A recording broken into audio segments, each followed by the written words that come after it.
Assalamu alaikum wa rahmatullahi wa barakatuhu. Dear students, today we are going to study the graphs of the graphical representation of motion. So we are going to start some graphs and we will interpret what these graphs will interpret, what we can determine from this graph. Let us take first a graph here. Position versus time. Position versus time.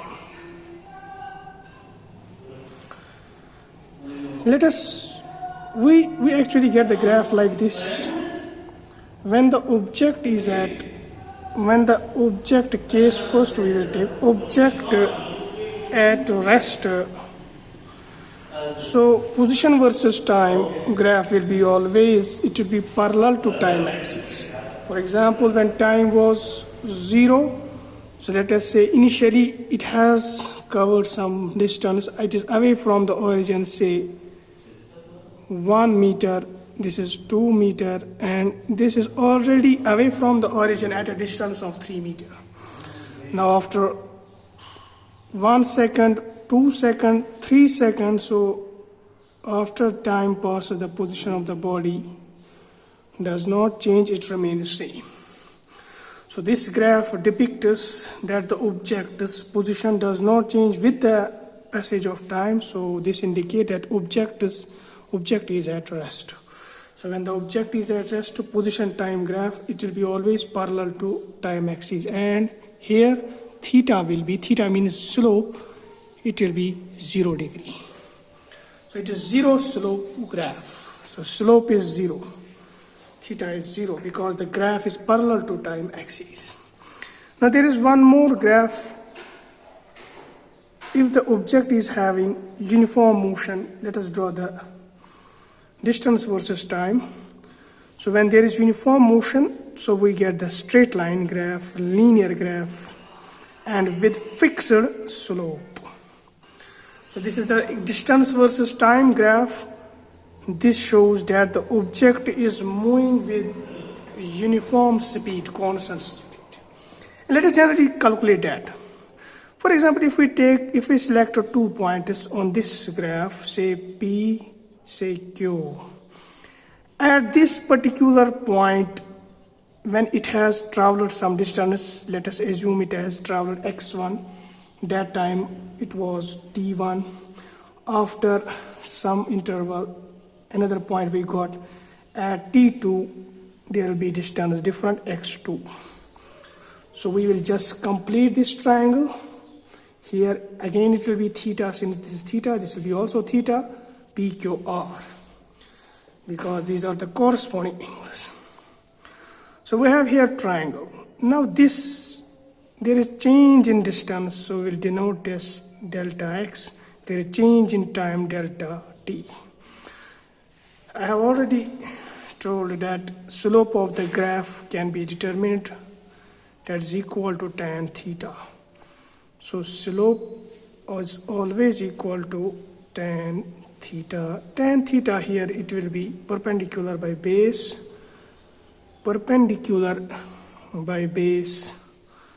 which is equal to perpendicular in this triangle, that is PR divided by base, it is QR, perpendicular is QR, base is PR.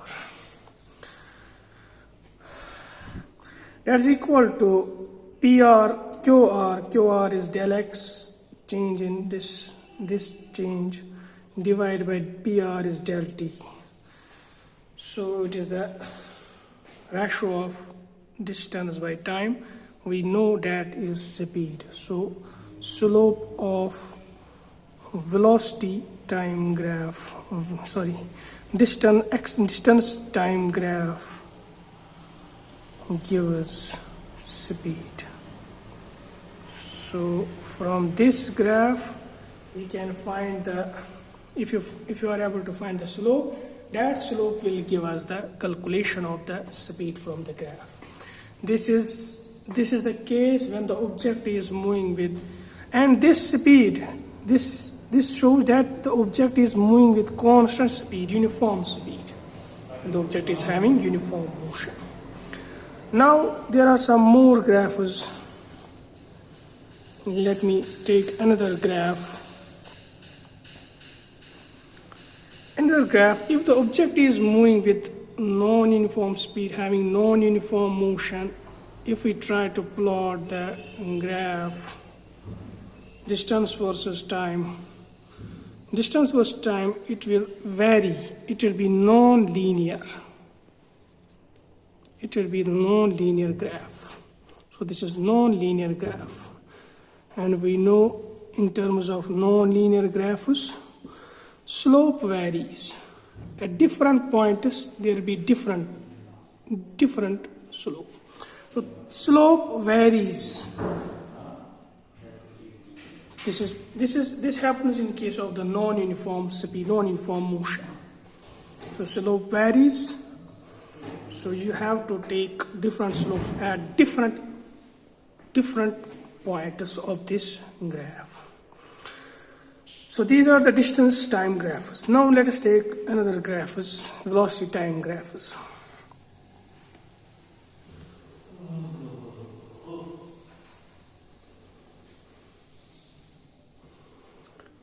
Velocity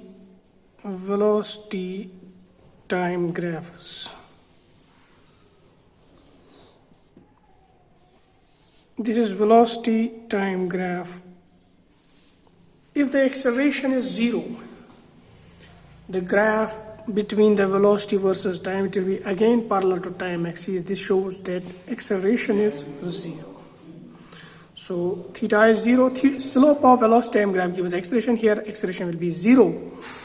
And if we have to find the distance covered by this, you can find area under this graph. So we can say area under VT graph gives displacement, gives distance or displacement. Displacement or distance covered by the graph. Now if the acceleration is uniform, what will be the nature of the velocity time graph? Velocity time graph, if the acceleration is uniform, we get the straight graph. So here the acceleration is uniform. Let us take another 2 points on this graph. Say this is A point, this is B. At this time interval, there was some velocity, let it be V1. At another time interval T2, there will be some other velocity, let it be V2. And let us complete this right triangle. Since this is linear graph, theta will be fixed. And if we try to find the slope, if we know slope is equal to tan theta, that is equal to BC perpendicular by AC, and BC is delta V, this is delta T, delta V matlab change in velocity by change in time interval. This ratio is equal to acceleration. So slope of velocity time graph gives acceleration, because we know acceleration is change in velocity by time. So this is the nature of the graph, and the acceleration is uniform. We get the straight line linear graph between the velocity versus time. Now if the acceleration varies, if the acceleration is non-uniform, so the nature of the velocity time graph will be non-linear, like it may vary like this. This will be in case of when acceleration is non-uniform. When acceleration is non-uniform and it varies, so nature of the graph will also vary. At different points will be different slopes. So these are the graphs. And remember, a graph, in case of graphs, we always plot between two quantities. One is independent variable, other will be dependent. And independent variable is always plotted along x-axis. And dependent variable, which varies according to the value of the independent, that is always plotted on y-axis. So this shows the graphical representation of the motion. Now, now there is last topic of this chapter. I want to conclude this chapter, but before we conclude this chapter, we have one more topic. That is circular motion. Circular motion.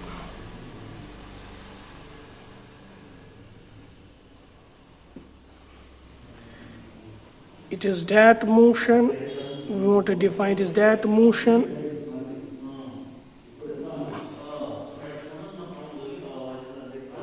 which takes place along a circular path. For example, if we take this path, triangular path, so if we take this path, so let us start motion from this point A in this direction, and we reach this point B, then we have to change direction to C, then we again. So in this path, triangular path, we have changed the direction 3 times. Similarly, if we take square path, we have to change the direction 4 times. Similarly, if we go on increasing the sides, accordingly we have to change the direction. For example, pentagon, we have to change the direction 5 times. Similarly, hexagon. As these figures, these paths approach to circular path like this, we have to change the direction at each and every point on the circular path. So the direction of motion gets changed continuously here. This is the circular motion. Uniform circular motion means when the magnitude of velocity remains constant but direction changes. Uniform circular motion. Actually, uniform circular motion, angular velocity should remain constant. Angular displacement, angular velocity, that represents the uniform circular motion. So uniform circular motion, in case of uniform circular motion, the magnitude of velocity remains same, but the direction changes continuously. The magnitude of velocity remains same, but the direction gets changed continuously at each and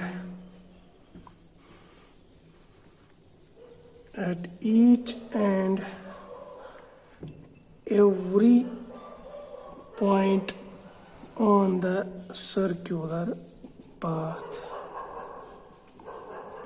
So we can calculate that velocity is equal to distance, that is the circumference of the circle, that is 2 pi r divided by time. So this expression we can use to find the velocity when object is moving with uniform speed around circular path, circular motion. So this completes first chapter. This was the last stop. Inshallah, in next videos we will start second unit. The office.